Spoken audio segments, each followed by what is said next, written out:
salaamaaleykum suñu mbokku internet yu Mbartal TV man la philosophe maa leen fas yéene présenté émission bu bees sax muy Taf Foot gars yi na ngeen ma xaar de moo xam ngay entraîneur wala ngay joueur wala ngay préparateur physique wala ngay joueuse dinaa la seet si waxtaan ak yow sur le plan technique et tactique ku ci bëgg a participer suñu numéro yaa ngi circulé noonu suufu écran yi man la philosophe lépp lu lëndëm maa koy leeral ci biir Mbartal bi TV.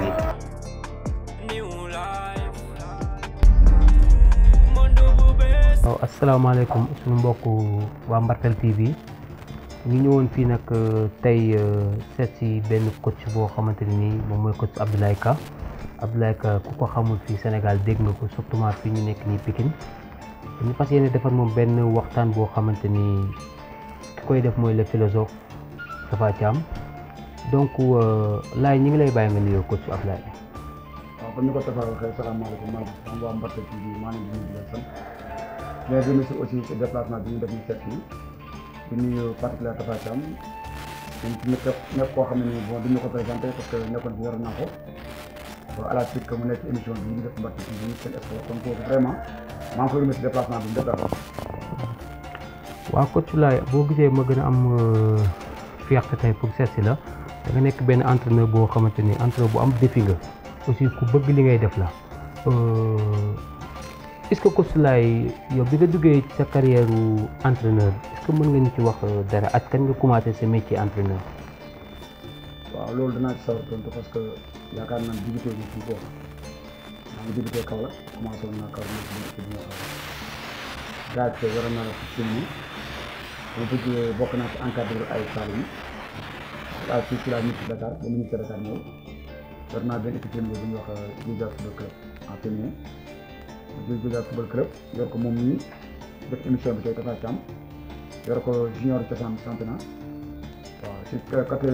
championnat bi yor naa ko fa junior yor naa ko fa kàddu sama jumu équipe nawetaan bi ma jógee Pikine nag c'est en 2005 Sidi Ba yoroon naa leen Sidi Ba après jóge fa ñëw yor naa HLM Maris yor sant yàlla yéen penc bu Thiaroye yéen penc bu Thiaroye ñoo yor Sidi Ba en 2019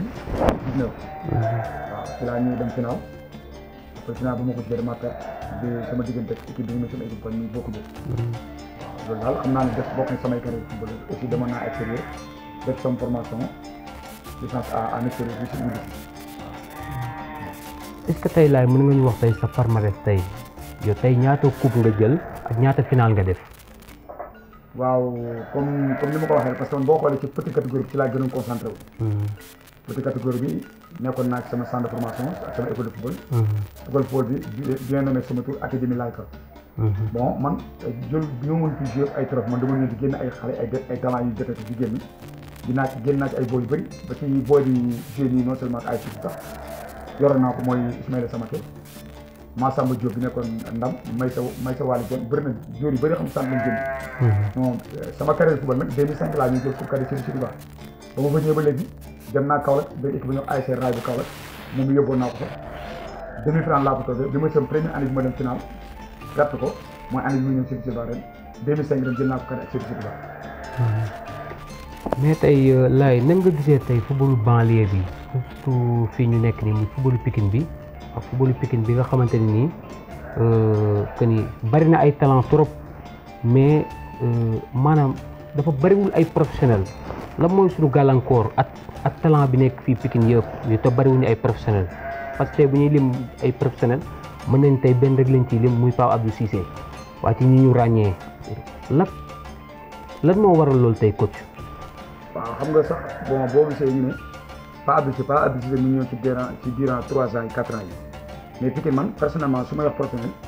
ci 15 ans yi mënu ma ko tudd te tudd ma ci Ibrahima Baldé il faut ma tudd ko parce que 15 ans yi moom lañ fi gis benn professionnel boo xam ne nawetaan la génnee ASC Sidi Ba dem fi expatrié en Argentine jóge Argentine def Atlético de Madrid jóge Atlético ma def Osasuna dem Numancia jóge Numancia dem Kuban Krasnodar jóge Kuban ñëw Reims après Reims ci la demee Toulouse ñëw équipe bi ñu wax tey Oviedo kon mën naa ne ci dañuy fàtte ci des fois carrière footballeur yi Pikine moom bokk na ci booy nga xam ne am nañ carrière bëri ci football Pikine parce que ci 15 ans yi bu ñu tuddee dañ ko ci tudd à part ñoom Moussa Badiane ñi fi jaar rek d'autres personnes moom ak Pape Abdou Cissé barki de mondial génn yàggul parce que amagul jëkk ci football Pape Abdou Cissé dafa def Grèce après jógee Grèce suma juumul non France bu mu jógee France def Ajaccio jóge Ajaccio après ci la demee Grèce def su ma juumul équipe bi comment dire encore équipe bi nekk Grèce waay Panathinaikos xaw ma Olympiakos fa la mujjee ba am sélection équipe nationale waaw kooku liggéey boobu tamit mi ngi ko commencé à bas âge par son entraîneur talent en catégorie junior AS Pikine mooy année bi ma leen di yor yéen boobu mu ngeen junior AS Pikine li tax professeur mënu génn Pikine nag Pikine dafa amul ay infrastructure de 1 amul ay encadreur de 2 encadré amuñ ay branlo ñu leen jàppale de 4 booy amuñ patient te lépp looy def amu ci patient doo ci gis réussir moo tax Pikine buru ay professionnel donc damay taxaw tuuti ci carrière Ibrahima Baldé donc laay dañu gisoon ni Ibrahima Baldé mu am benn allure bu ngand dem bay jouer équipe nationale bokk ci 11 yi nga xam ni dafa bokkoon ci 11 yi titulaire ci équipe bi léegi ñu jékki-jékki rek gis Ibrahima Baldé wàcc kenn xamatul fan la nekk lan moo waral loolu. waaw xam nga football dañuy y a des hauts et des bas mooy des fois da ngay dem def sa choix personnel des fois da ngay def choix boo xam ne pour lu arranger Sénégal moom boo xoolee dafa carrière bi national Sénégal yàgg na fa parce que dafa jugee foofu jouer préliminaire Sénégal Oman. Sénégal ci lay gagné Oman bi dem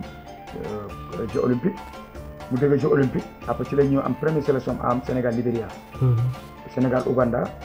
ak Sénégal Côte d'Ivoire. ñaari da ko toog ban benn joué ko benn match la am Sénégal te joué sax ak 90 minutes. bu mu fa jugee après ci nag ci la def aventure. dem côté Russie uti xaalis mais ba muy jógee Russie tamit bokk na ci cadre équipe nationale moom Jeux olympiques moom loolu ay Momo Diamé ay Sadio Mané ay Gana Gueye ay Cheikhou Kouyaté Pape Ndiaye Souaré ñoom groupe boobu loolu mais groupe boobu noonu mooy jeu équipe olympique bi. ci la ñëwee nag ku ci nekk dem uti sa yoonu bopp. moom ci la jëlee yoonam nag après ñëw ci la ñëwee dem comment dire encore ñëw football club de Reims France. pour amaat élan pour mën a duggaat en équipe nationale. mais football moom y a des miracles y a des obstacles après yàlla dogalul après ci lay mujjee dem Toulouse dem tànn ci changé FC Toulouse ñëw FC Toulouse jógee ci la ñëwee Reims mu jógee Reims après ci la ñëwee Real Oviedo en Espagne loolu moo yàq carrière parce que aventure bi ñu def Russie du woon yoonu footballeur parce que Russie yoon boo xam ne ni la dëkk yoo xam ne bokkuñ ci dëkk bi amul championnat boo championnat bi amul médiatisé wul. waaw dafa demoon pour seulement jël lim moom daal. waaw loolu la woon daal. donc foofu dama fay def benn point bu ndaw ci sama xalaat c'est-à-dire man dama gis ni Ibrahima Baldé c'est un attaquant pointe de pivot te boo xoolee léegi équipe yu joué attaquant pivot léegi dafa xaw a rare léegi ci football léegi des fois gars yi ay attaquant décrocheur dañuy joué avec un faux numéro 10 wala yu demee noonu est-ce que tamit li gën a indi gàllankoor Ibrahima Baldé est-ce que nekkul loolu parce que tamit boo xool Ibrahima Baldé maanaam ci fooram tey mën nañ sax tey muy dévier la ak jeu de tête loolu la ëpp li muy joué mais léegi dañu gis léegi football bi léegi dafa changé attaquant il faut que nga mën a jouer mën a toucher bal di mën a déplacer wu lu bari est-ce que tamit est-ce que du gàllankoor boobu la gën a am comme attaquant pivot bi muy joué. waaw bon loolu dana bett ñu bari parce que boo joué championnat Espagne 9 ans nga def Osasuna def Atlético de Madrid def Numancia ñëwaat dafa Espagne bu mooy 4e année Espagne te championnat Espagne yaakaar naa nekk na championnat bi gën a technique. bon man ba ma koy seetaan daaw muy joué sax non dama naan c'est impossible li mënu nekk Ibrahima Baldé ba ma xamoon ak bi bokkul dafa gën a technique ci li muy def. dafa gën a technique mooy c'est-à-dire que su ko sampee attaquant pivot dina du question pivot mais day ñëw di dimbale deuxième attaquant bi mooy le numéro 10. suñ defee 4-4-2 day joué comme 9 et demi. suñ ko defee bu ñu jëlee 3-5-2 aussi tamit day nekk attaquant boo xam ne à chaque fois offensivement day joué parce que day permettre attaquant pivot bi pour mën a créer sécurité numérique offensif gis naa ne am na changement bëri ci nu mu joué mais nag dañuy gars yi bëri ñu leen des fois day joué à la tête mais li muy dugal ak tànk moo ëpp. waaw am na benn progression bu bëri tactiquement. waaw. donc laay foofu dañ koy ndar kàpp après ñu ubbiwaat ci beneen page muy que la dañu gisoon nga am fi benn centre bu rëy nga formé fi ay booy ñi nga xamante ni tey jii mën nañ ne booy yi nga xam ni ci ñoom lañ gën a am yaakaar fii nii Pikine waaw léegi ñu gis la léegi sa centre bi da nga ko décentraliser yóbbu ko côté yéen lan moo waral loolu Ablaye. waaw toujours loolu dafa dinaa ci sawar parce que yow yaakaar naa gis nga man coono yi ma doon jànkoonte fii Pikine parce que kii di Pikine di infrastructure Pikine amatul terrain. terrain yi mooy benn terrain équitable moo fi nekk.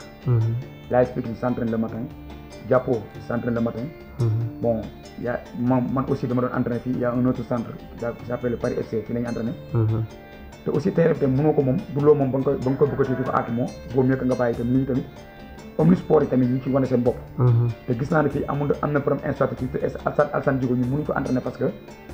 stade bi Pikine dafa saturé. équipe yëpp fi la ñu entraîné. te gis naa aussi tamit su ma nekkee fii di terrain bi ci entraîné xëccoo day bëri te sport jaru xëccoo sport day boole mais du séparé ay nit. ci laa décentralisé sama centre bi nag jël ko yóbbu ko Bambilor parce que li tax ma yóbbu ko Bambilor mooy centre booy ci nekkoon doon liggéey léegi ay mag lañ màgg nañ war nañ mënuñu championnat Sénégal Ligue 1 war na mënuñu Ligue 2 national 1 ma nekk damay tànn sama chance génnaat ci côté hors de Dakar bi jàppale booy fa nekk tam aussi parce que tam foofu lay mu ci àll bi te foofu laay gën a mën a centrer sama liggéey parce que am na espace. loolu moo tax nga décentraliser ko pour yóbbu ko côté Bambilor. waaw loolu mais tey loolu tey est-ce que du indi benn gàllankoor maanaam sa boo yoo xamante ni est-ce que dinañ mën a jógee fii di dem à Bambilor wala foofu da nga fa am ay logement wala. waaw xam nga mooy li ma la wax rek c'est-à-dire que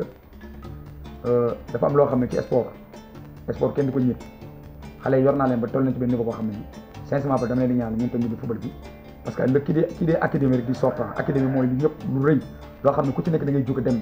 bersa daara comme yow tey ni nga demee tey ba nekk ci man tey ba tey nekk tey benn genre consultant ay émission waaw loolu mooy moo académie mooy lu yaatu lu ay borom xam-xam bokk lu ay borom kàngam bokk te mënoo ko jël yemale ko ci benn côté moo tax ma décentraliser ko yóbbu ko Mbey mais toujours le nom de l'académie existe toujours mais foofu ñu ngi ko tuddee académie laayka de Mbey ACLK pour centre de Mbey mais aussi tamit teewul ma bàyyi booy su ma amee ay test wala ma amee ay partenariat ñoom dama leen di oo ñoo def ay test gars yi xool leen dem mais base bi daal léegi dama ko yóbbu Bambilor parce que fa laa gën a centre fa la espace daal waaw donc laay ma lay laaj ci beneen question aussi laay dañu gis ni ren équipe bu Cité Setiba depuis 2005 la gëj a dem final ren ñu jox la équipe bi bon nga def ci liggéey bu am solo liggéey bu jaar yoon waaw ñu gis ni équipe bu Cité Setiba bi dañ ci liggéey équipe bu solide képp ku Cité Setiba dafay xam ne équipe bi am na benn travail boo xamante ni entraîneur bi moo ko ci def laay yow la mooy sa secret la mooy say méthode entraînement quoi équipe boo yor dafay am rythme dafay am volume. waaw comme ni nga ko waxee rek yaakaar naa ne yow anguloo ma si cin tuuti. parce que nekk nga ci centre bi joué nga fi nekk nga sama capitaine junior yor naa la aussi tam championnat cosaan. man dama gëm liggéey ba pare dama gëm patient parce que àdduna lépp looy def amoo patient rek doo am résultat waaw parce que mënoo gis ku ji tey mu sax tey. loolu moo tax man des fois damay jël sama temps di ci liggéey aussi tamit damay may booy ku nekk ne épanouir wala li nekk ci yow. xam nga kuy xaar moom yaakaar naa ne résultat bi day yéex. waaw mais nag ci biir bàyyi ren dama ñu jël équipe bi gis ay booy yoo xam ne nii moo gis naa ne am nañ talent mais amuñ ñu leen jàppale ku ci mel ne booy Papa Ndiaye Bousse yoroon naa ko ci ba muy nekk si man en catégorie benjamin pipi bon voyagé na fi am na omam ñëw kon ñooñu am nañ expérience boo xam ne nii dañuy am lu ñu apporté ma jël service ba liggéey ci ne leen nag liggéey bi dañuy liggéey mais dañuy ànd patient parce que patient mooy jox résultat waaw résultat bi tamit am esprit de groupe am cohésion wàcce sama bopp parce que li nga bëgg mi ci xale yi soo leen neexul doo ko am day wàcce sa bopp xam ne newetaan 3 mois la am na lu ñu ci jàngale am na lu ñu ci dul jàngale waaye li ñu ci jàngale mooy lan ñu am savoir vivre xam la mooy football loolu laa si gën a impliqué wu xam leen aussi le football est un jeu waaw parce que ku wax football rek wax foofu c'est un foo la un bande de copains la bañ ko defee nag sincèrement parlé gis nañ ci résultat boo xam ne vraiment 2005 résultat gën finalu équipe ba ma ko jëlee yóbbu naa ko final bi nag vraiment équipe bi ñu wax boo ko yëpp moo ma gagné mais encore une fois damay remercier samay joueurs dañ la wax def nañ championnat bu baax di remercier samay dirigeants wax leen ne équipe bi gis nañ ñëpp ni ñu ci jàppee waaw nag patient bi moo waral lii def nag ok léegi laay dañuy ñëw léegi ci sa wàllu liggéey sur le plan tactique léegi laay est-ce que mën nga ñu wax yow ban système rek nga doon jouer fële Cité Setiba comme ça nga expliquer ñu ko fii ci suñu terrain comme ça ñu xam ni ngay attaquer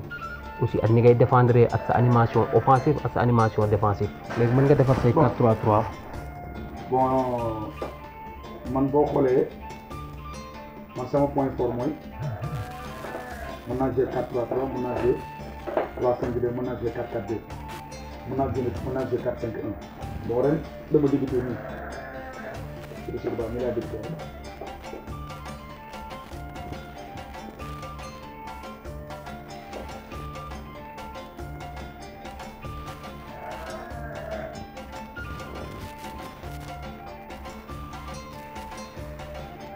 mais nii laa débuté 4-3-3 bi laa débuté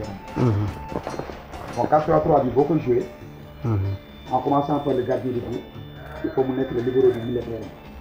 parce que football moderne léegi dañuy jeu bi ñu commencé par la défense à part la défense c'est le gardien de but normalement le gardien de but doit être un footballeur avec ses pieds bon rek bu ñu ko joué dañu am benn défense ñaar défense yoo xam ne aussi tamit dañu am benn technique de jeu mooy seen sortie de balle parce que sortie de balle bi ñu koy def day am benn défenseur boo xam ne chaque fois bu équipe di offensé si kenn ki balancé du joué ci benn arrière bi fii beneen ak central day ñibbi si sa ko xaar ci point de place bi parce que y a l'autre côté y a pas danger su fekkee côté bee la te su ko defee fële ci dañuy toogaat parce que côté bi amul danger léegi bu fekkee ñaari ak central dañuy joué sortie de balle il faut ñaari militaires yi osé mooy fii da nga am benn récupérateur am benn numéro 6 am benn meneur parce que meneur bi pour mu jàll pour mu ñeme li muy def il faut ñaari militaires yi ñeme ñaari militaires pour ñu ñeme jeu bi il faut ñaari ak central osé di joué ñoom ren li mooy suñu point fort saa bu ñu jàppee dañuy joué suñu militaire yi ñu delloo ak central yi ak central dépasser 1 mètre ou 2 mètres pour mën a passer en profondeur le meneur de jeu là saa su amee ñun ñaari ak central dañuy avancé arrière yi ñu def ni excentré ñu dugg fii boobaa les arrières les excentrés sont conduits comme des militaires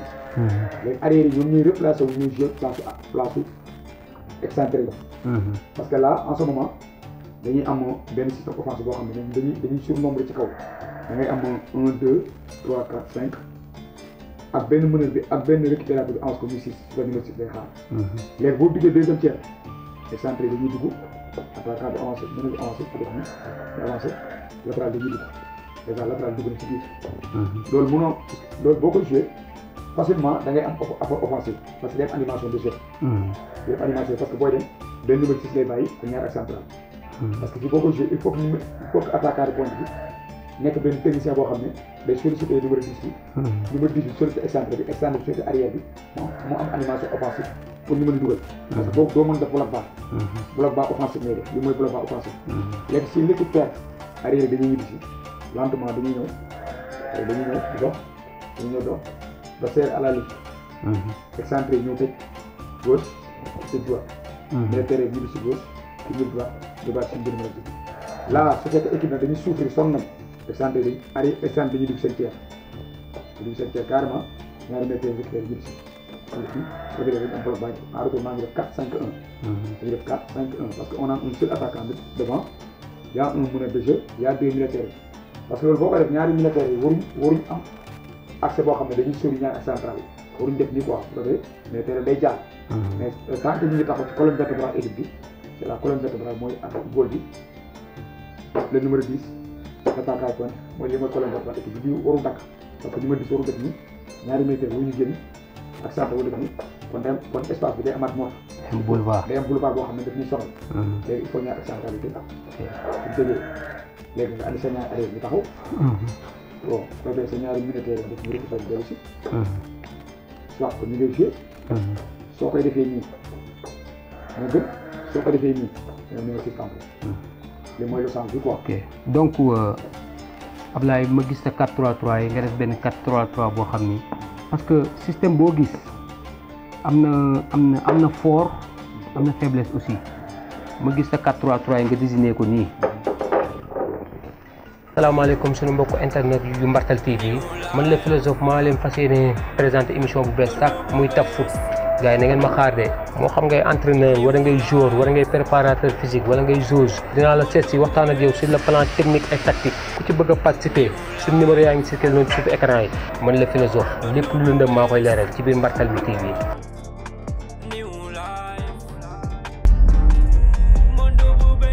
latéral droite latéral gauche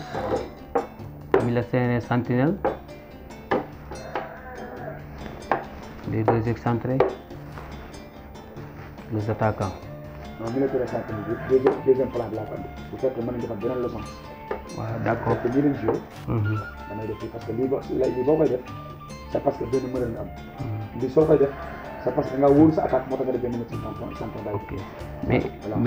mais il y a deux systèmes. losange. waaw su fekkee fii la su fekkee dafa nekk fii bii mooy nekk 4-3-3 mais kii su nekkee fii 4-2-3-1 la. 4-2-3-1 4-4-2 2 3 1 parce que kii da nga koy considérer kii comme deuxième attaquant waaw mooy créer supériorité numérique offensif donc système bi su fekkee ni da ngay jouer 4-3-3 4-3-3 lii mooy njëriñam mooy que ni premièrement bi mooy ñett ñi les 3 militaires ñi ñoo yor équipe bi ñi ñooy base équipe bi parce que booy xool tey football 4-3-3 moom la ñëpp ëpp li ñuy jouer entraîneur yëpp presque moom la ñuy jouer waaw parce que daf lay may donc di nga circuler ballon bi lu bari parce que système bu joueur yi di gaaw a comprendre la su fekkee ni da nga koy jouer da ngay am ay triangle yu bari da ngay am 4 triangle benn triangle yi nii beneen triangle yi nii beneen triangle yi nii aussi beneen triangle yi nii donc da ngay am 4 triangle maanaam da ngay am facilité ci biir jeu bi léegi lii mooy système lii mooy point fort bi mooy que ni heure boo yoree bal bi yow di nga jouer maanaam dina am animation mais animation bi nag après am na nu muy ëppee dafay indi maanaam jeu bi après dafay désorganiser. et que sa ñaari milieu relayeurs yi tant que ñi ngi yegg si fii nii ci 3e tiers bi fii day nekk boulevard fii baaxatul mais suñu demee automatiquement il faut que nga am benn numéro 6 yoo nii ñoom dañu am envie aussi tamit physiquement dañoo pare pour ñuy mën a resserrer ligne yi pour ñoom bu ñu demee waaw mooy sa ñaari militaires yi heure bu ñu demee rek créer supériorité numérique il faut que kii te bu fekkee ne bal bi dafa nekk fii kii dafay replier wu fii ñëw fii sa excentré bu fekkee ni moom bokkul ci bi participé wu ci dafay def resserrement bi fii waaw comme ça day nekk lan 4 2 3 1 ba léegi waaw léegi bu ñuy défendre day nekk 4 2 3 1 waaw léegi nag boo yoraatee bal bi nag léegi fii boo ko commencé waatee fii waaw à la zone quoi léegi système bi taxawaat waaw football li muy bari 4-3-3 4-4-2 losange 5-3-2 yëpp 5 système moo am ci football benn pion boo ci rocc rek mu jox la beneen système waaw 5 système rek moo am ci football 5 4-4-2 4-4-2 plat 4-4-2 losange 3-5-2 yu noonu yëpp c'est bien mais 5 système rek moo am ci football muy lii pion boo rocc comme boo ñëwee fii tey 4-4-2 ngi nii soo indee kii fii indi kii fii 4-4-2 losange ngi nii waaw boo jëlee ñii indi leen fii nga bàyyi fii nga indi fii ba léegi système li nga trouvé moom ngay trouvé waat waaw moom ngay trouvé waat rek 4 système rek moo am ci football fii nga am 3-4-3 nga def nii 3 5 2 da ngay am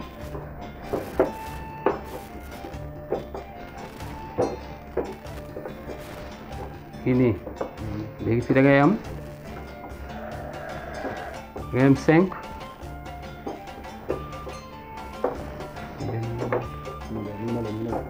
voilà da ngay am 5 ligne de 5 yaa ngi nii ligne de 5 yaa ngi nii ligne de 5 yaa ngi nii loolu militaire 3-2 mi ngi nii mooy 5 systèmes yi am ci football. latéral yi ñoom nga jël convertir leen fële. waaw ñooy jouer rôle offensif ñooy jouer rôle défensif. ñooy jouer rôle offensif ñooy jouer rôle défensif. rôle bi ne latéral yi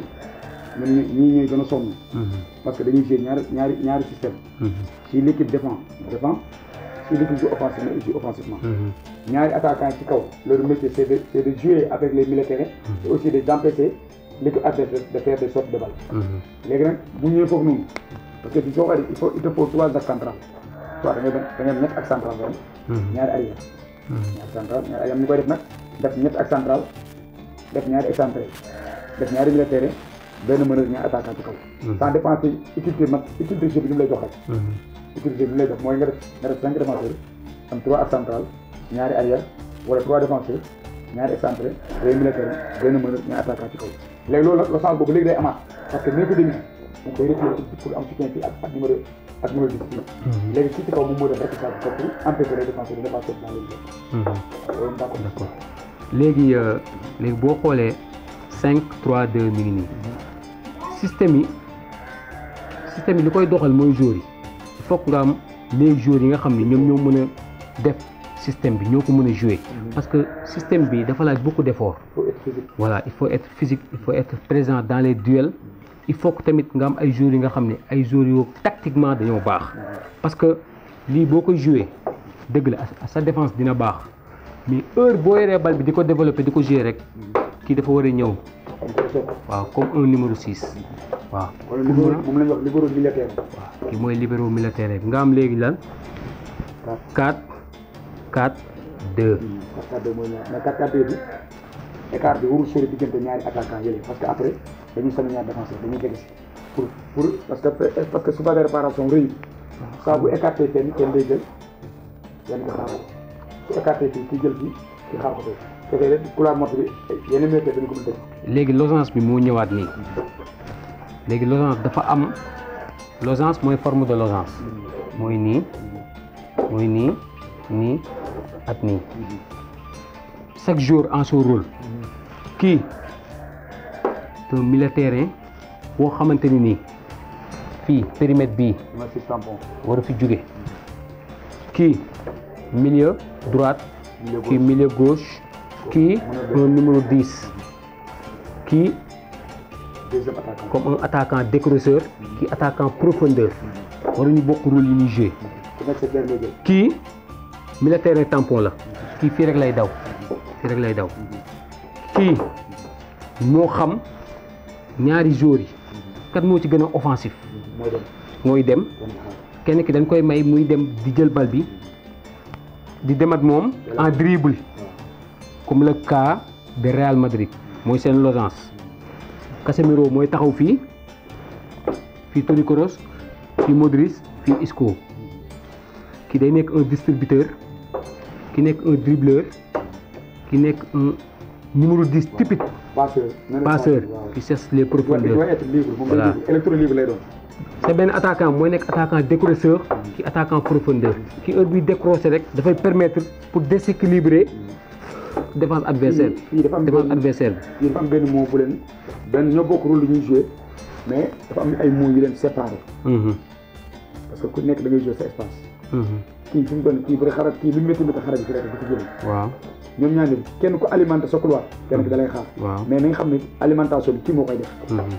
benn attaquant bi c'est pas la porte bi dox day sollicité. day décroché ko ñu war décroché. day décroché kii day def gauche kii day def droite bu alimenté kii lay joué bu alimenté kii lay joué. léegi nag fii en ce moment ñaari minutes dañuy avancé ñoom ñaar dañuy avancé. saa bu ñu avancé waa ji day dox. avancé ñu avancé ñu ngi def léegi fii nag saa bu ñu avancé def nii suñu système bi amul góol tam day limité day wàññi. léegi système bi bu ñu ko def nag équipe bi contre attaque rek la mën a ñëw say camp. léegi góob day dellu ñaari centre dañuy dellu mosi day dellu ñu fa bloc ba day xat voilà lii mën na nekk su fekkee équipe bi am nga fermer les espaces équipe bi am fenn fu mu liggéey mais su espace yi yaatoo rek espace bu yaatoo rek après équipe day sonn. léegi fooru losange mooy les latéraux ñii parce que boo xool losange dañ lay ubbil couloir mooy les deux latérales dañu war a nekk ay ñaari latéraux yoo xamante ne nii dañuy baax sur le plan offensif aussi seen reprise défensif dafa war a gaaw mais même suñu demee même suñu fa yàgg sax du am inconvénient parce que ñaar ñi ñoo tax waaw ñaar ñi dañuy ñëw fermer waaw dañuy ñëw xaar heure bu ñu ñëwee après ñu duggaat ci milieu bi jéewaat seen rôle waaw ñaar ñii les deux ak central kii dafa war a nekk ak central boo xam ni dafa baax dafay gagner ay duel waaw non kii mën nga nekk ak central gauche moom mooy permettre xam nga di jouer équipe bi kii tous les duels kii daf ko war a gagner waaw mooy attaque kii mooy stoppeur bi kii mooy libéro bi mais léegi libéro léegi amatul sax ci football léegi défense plat la gars yi di jouer comme nii taxawaay bi mooy nekk nii waaw loolu mooy fort 4x4 de Losange. faiblesse bi mooy fii ligne droite ligne gauche mooy fii il faut que seen ñaari numéro 6 yi di tëj couloir bi fii waaw heure bu ñuy jouer fii nii rek heure bu ñuy jouer fii maanaam su bal bi nekkee fii kii day participer ci jeu bi ki ñëw resserrer su bal bi demee ne mu dellu fële déplacement automatique ñoom ñii mais kii moom kii du jóge fii parce que voilà parce que bi dafa nekk système boo xam ni dafa am doole animation offensive foofu maanaam heure bu ñu conserver bal bi ba jéggi fii rek ñi tamit ñi day bokk ci supériorité numérique offensive bi loolu moo tax kii moo yor équipe bi ci warul jóge fii waaw donc laay loolu ci loolu lañ doon waxtaan tey sur le plan tactique football nag dafa yaatu ku nekk ak ni nga ko gisee ak ni nga ko xalaatee parce que y a des systèmes différents coach bu nekk ak ni nga koy jouer aussi 4-4-2 Losange 4-3-3 3-5-2 ku ci nekk ak méthode bi nga koy jouer mais il y a des profils différents dans les joueurs kon laay kontaan nañu trop ñu ngi lay jaajëfal xam nga li nga def fii am na solo trop parce que tey ñu découvrir nañ tey la moo tax tey ñu ñëw ñu seet si la kontaan nañ ci trop parce que aspect tactique am na lu bari loo ci xam te boo xool tey fii Sénégal coach yu bari lii mooy seen problème da ngay gis équipe du jeu 4-3-3 pendant 90 minutes ñu mënee la wala nga def amul change dispositif tactique amul dara. waaw voilà parce que lii moo jafe ci football xam football yomb na mën nga ci wax mën nga entraîner équipe mais aspect tactique lii mooy football. lii mooy football mais nag football moom système boo mënti teg baax na waaw mooy na ko joueurs yi mën a appliquer rek waaw boo tegee système bu baax tamit te amoo joueurs yi ku mën a appliquer yaakaar naa ne amul njëriñ donc laay ñu ngi lay jaajëfal kontaan nañu trop ci ñëw bi ñu ñëw fii tey maa ngi lay bàyyi nga tàggoo suñu mbokk internet yu Mbartal TV. waaw comme ni ko defaa Thiam waxee rek bon football moom moo bëree ren ñaan bi la quoi kenn xamul fan lay dajee te xam-xam dañ koy jàngi dañ ko jeex bon comme moom ni nga ko defee nii tey noonu la koy defar tey ak seen beneen morom entraîneur il faut tamit ñu leeral nit ñi dina xam ne football bi te fu ñu jékki-jékki rek dugg ci nii man moom am naa lu bëri lu am na lu bëri lu mu jàngee ci man am naa lu bëri lu ma jàngee ci moom parce que xamoon naa ne tôt ou tard fii lay mujjee parce que bon ba muy football nekkoon na joueur boo xam ne loo ko wax semence boo teg moom da koy xam 3-5 bi yàgg nañu ko joué moom koy joué même chaque fois bu ñu koy joué moom day dem décroché di joué comme milieu excentré ba deuxième balle bi di passe moom moo ko doon def fii ci terrain bi génn si man quoi du benn du ñaar joué nañ ko championnat bon sawar naa ci nag ci li mu def nii ñëw laaj na ci ni muy liggéeyee xool na course bi mu yoroon ndax léegi am na progression wala amul progression bon loolu dama ci sant yàlla di sant ci yàlla fi moom aussi tamit moom tamit ba mu demee ba nga xam ne ci tey gis na ci boppam tey bay jël ay entraîneur di leen interroger ñu koy déglu bon di ko ñaax aussi tamit na gën a góorgóorlu nga xam ne àdduna dara yombut yëpp la fa métti bon demoon naa fii def samay formation ba ma ne bàyyi naa ko fii gère na booy tey ñu ne tey ba nekk entraîneur tey mais dama seet si tey kon métier bi ñu ñoo ko bokk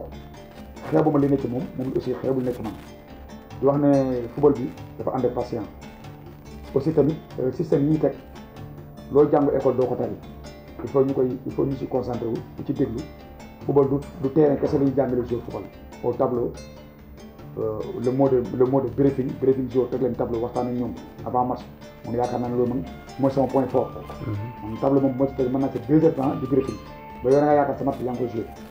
waaw loolu aussi tamit baax na fi aussi tamit wax booy tamit ñu ànd ak patient xam ne football bi jékki-jékki signé professionnel yombul voilà liggéey bu métti patient la laajte nga am mental de fer moral de fer am li ñuy wax la confiance à soi mooy nga gëm sa bopp soo ko defal sinon yaakaar naa da nga jaar à côté parce que ñu bëgg nekk ay footballeur bëri nañ ñu bëgg teg football bëri nañ moom ñi footballeur doon peut-être am nay gàllankoor am na lu ko dal ba mu ñëwaatee ci métier bi mais lépp ci football la daal maa leen di remercier di leen gërëm di kontaan ci seen déplacement di ngeen def bon di ñaan seen télévision aussi dem ngeen tamit bay mel ne que Biri Sport wala 2S yàlla mën na ko yàlla def waaw di leen encouragé di leen félicité. waaw gars yi kon ñu ngi leen di jaajëfal kon ci suñu beneen numéro merci.